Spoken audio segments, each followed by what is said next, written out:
Today, I have an interview from another special friend named Nicole.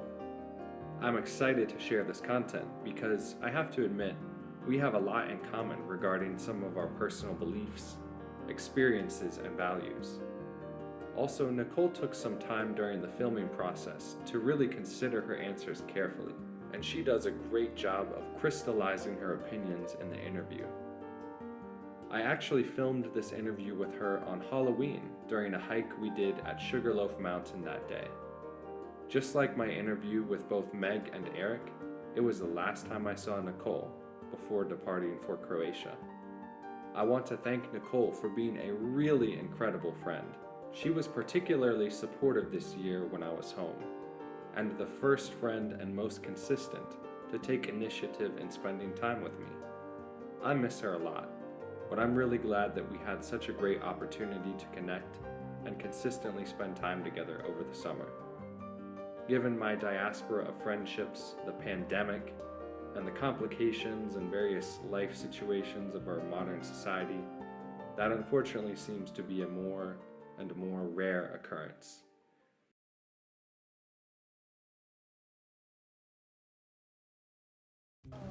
Hey, I'm Nicole. I'm from the Washington, D.C. area. I've lived here my whole life.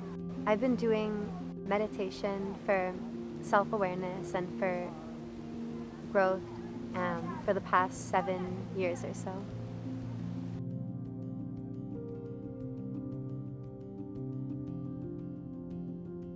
So I would definitely say what makes each day really worth living and what makes each day feel like a gift and a blessing and really meaningful is just having the goal each day to evoke a sense of love, compassion, and connection, like connection, inner connection with myself, those around me, and with the universe, and just focusing on expanding that and bringing that into all actions, and like really living from that place and tying in all other like actions throughout the day and goals into that feeling.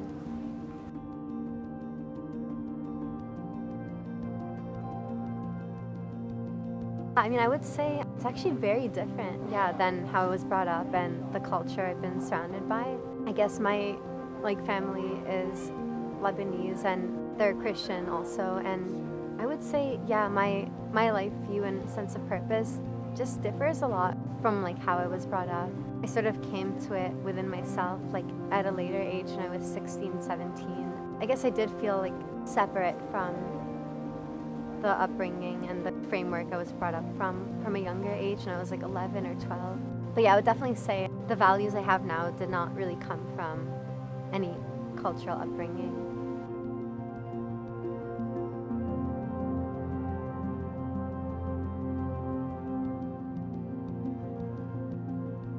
That's such a good question. Yeah, definitely have a vision for my life. Well, to start with, I would say my purpose is like kind of going off of what I was saying before, is growing that sense of love and compassion, not only within myself, but to everyone around me, to those around me, and spreading it, helping others reach a place within themselves of inner peace, basically, a feeling connection with themselves and feeling love towards themselves within themselves. And I would say a vision for my life.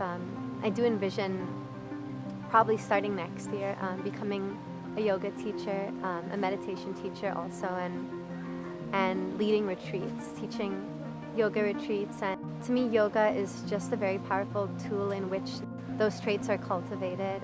It's something I have a lot of personal experience with that has really brought me a very profound feeling of love and growth, connection within myself, and that's what I feel to share with everyone.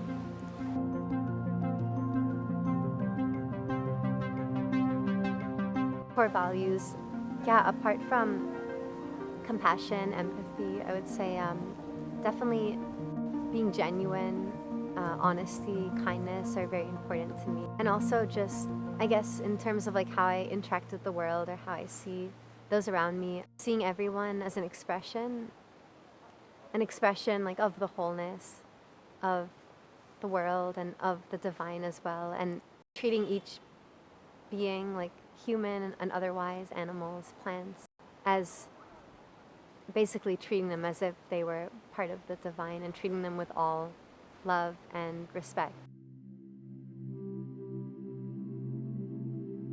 Yeah, I feel like I bring value to those around me, whether it's people close in my life or whether it's people I just run into and I have one interaction with, by really making it the goal of each interaction to help cultivate and bring that sense of love to the other person and try to leave them off knowing that they're loved and with a huge sense of encouragement that they're able to attain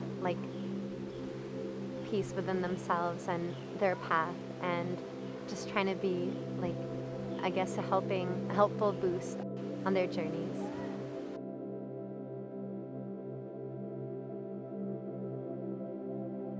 Yeah, what motivates me to really take action on my mission, my goals, is really seeing and hearing the tangible touch of the sense of love and goodness of existence, basically, and of life, and seeing that develop in people, basically seeing the fruits of it develop and seeing not only the potential, but the blossoming of a feeling of love, and just really feeling that within myself when I do that work on myself, and within myself when I'm helping people and seeing it in their lives. It's just, it's not something that you work for and you don't see results for years. It's something that almost with each step, you can feel really tangible blossomings of what we're after.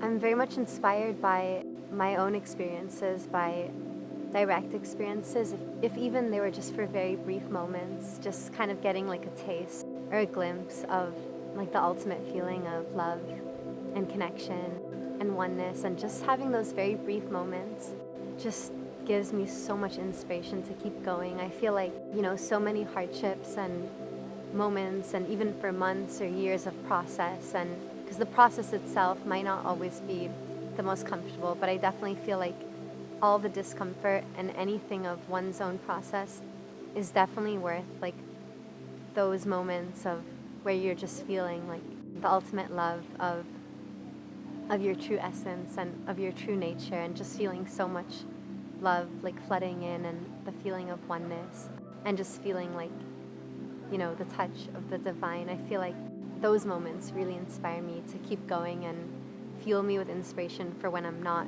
feeling that way. Yes, those experiences, which inspire me, also are definitely 100% responsible for contributing to the motivation I have to take action on anything, basically. I feel all of my willpower and motivation for action stems directly from the faith in those experiences and from wanting to expand on them. And yeah, it's just the source of all my inspiration, all my motivation. To just always keep going.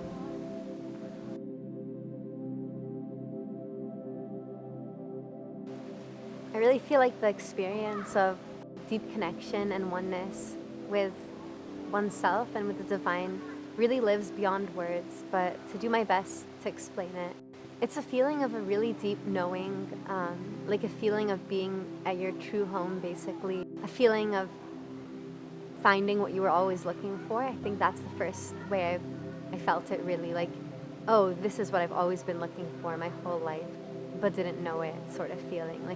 Finally finding a place within yourself where you feel ultimate, deep peace and stillness, and a feeling of returning home, being connected to your source, being connected to your true essence, feeling ultimately you at your deepest source, beyond all veils, identities.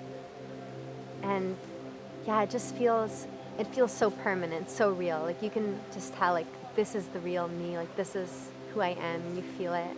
And of course the feeling won't last 100% of the time, but the feeling just after having the experience, I feel even when I'm not feeling that, there's such a deep trust and such a deep faith in knowing that that's still there and it's still within me, and the only thing that's ever covering it up is other layers of my mind which might not be as authentically me. And I would say the goal of the process for me is to constantly remove what's not me, what's not the real me, to uncover more and more, to be in the state more and more of the time of that deep connection.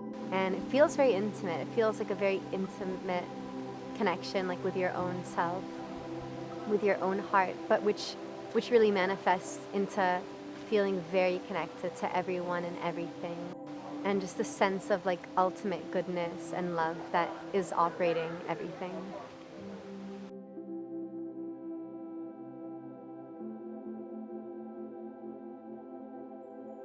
I would say, yeah, the biggest source of suffering, the biggest feeling that causes suffering in my life is definitely a feeling that sometimes comes of, I guess it's an acute feeling of disconnection or of separation.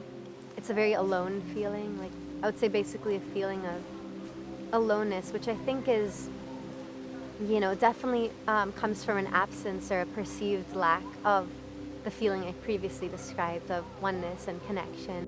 And I think it's really part of the process that one isn't going to always feel in that connection state. And I think I might even say that once really seeking that state of connection more and more, these obstacles and episodes of suffering, of feeling like all of your true sources of disconnection and aloneness, and more clearly seeing everything in your own mind that holds you from feeling loved or feeling love also, I'd say, they can become more prominent or more obvious to you as you dig into yourself. And yeah, I would just say that's the biggest source of suffering, is whenever I feel like a sudden loss of connection from the source, I'd say. Yeah. Like no matter what external situation causes me suffering, like that's the only reason I ever feel suffering, is if that's what I end up feeling externally. Yeah.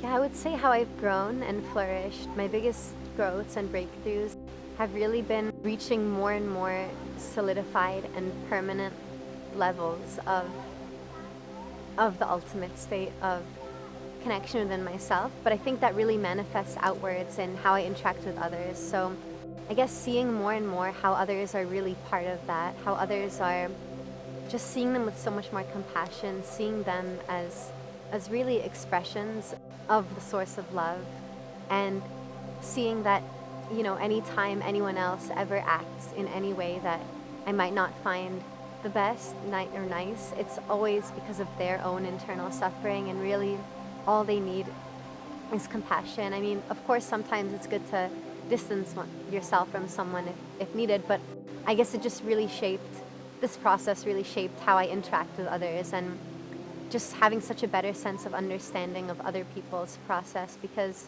coming to an understanding of how everyone's process is really similar, because I feel like everyone, like deep within themselves, is looking for that feeling of love and acceptance, connection, and just I feel like my purpose here almost, my purpose here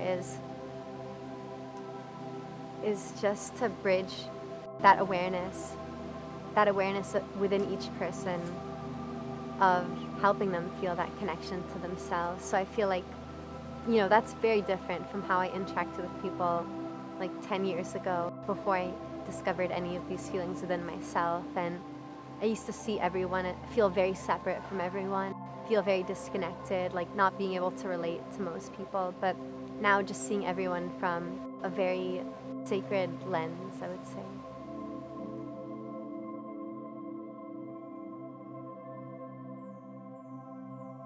What makes life meaningful for Nicole is evoking a sense of love, compassion, and connection with self, others, and the universe each day. Her purpose is to help others reach a place of inner peace, and to feel this connection and love inwardly through teaching and practicing yoga. Her values are compassion, empathy, genuineness, honesty, kindness, and seeing everyone as an expression of something whole, thereby treating everyone as part of the divine.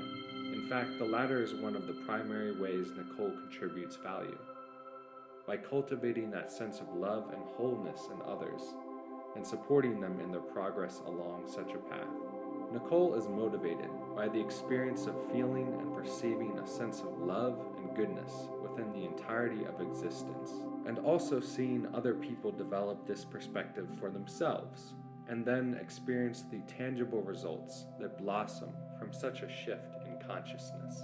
Nicole is inspired by her personal, direct experiences, moments where she experiences those feelings or glimpses of what she described as an ultimate form of love, connection, and oneness, are something that help her to keep going and to appreciate or value the hardships and difficulties of life as part of a greater process that she has faith in. Understandably, the opposite of this experience is very related to one of Nicole's greatest forms of suffering in life, a feeling of disconnection, separation, and aloneness, resulting from a perceived lack or absence of the former. Nicole has grown by integrating more consistent and deeper experiences of this connection, resulting in a greater degree of compassion for others by recognizing both their suffering and their connection to the same source of love and oneness. Nicole is currently working remotely like myself and enjoying living on the beach, her absolute favorite environment to be at. We've noticed in recent years that we seem to have a knack for independently experiencing some synchronicity in our lives, or even intuiting what the other person is thinking. It's nice to know I've got friends like Nicole in some other part of the world who have been or continue to roll with the oddities of this pandemic and are going through similar changes or endeavors at the moment. I wish her the best in her journey as a yogi. We've talked a lot about some of the similar goals we aspire to and meaning we derive from yoga and jiu-jitsu. I'm excited to see what the future holds in store for us. Thank you, Nicole, for this great interview. I hope everyone watching enjoyed it. If you did, please give it a thumbs up, share this video, and subscribe to the channel for more content. And subscribers, don't forget to hit that bell button next to subscribe if you'd like to actually be notified of new videos. Go deep, go wide, be present, and thrive.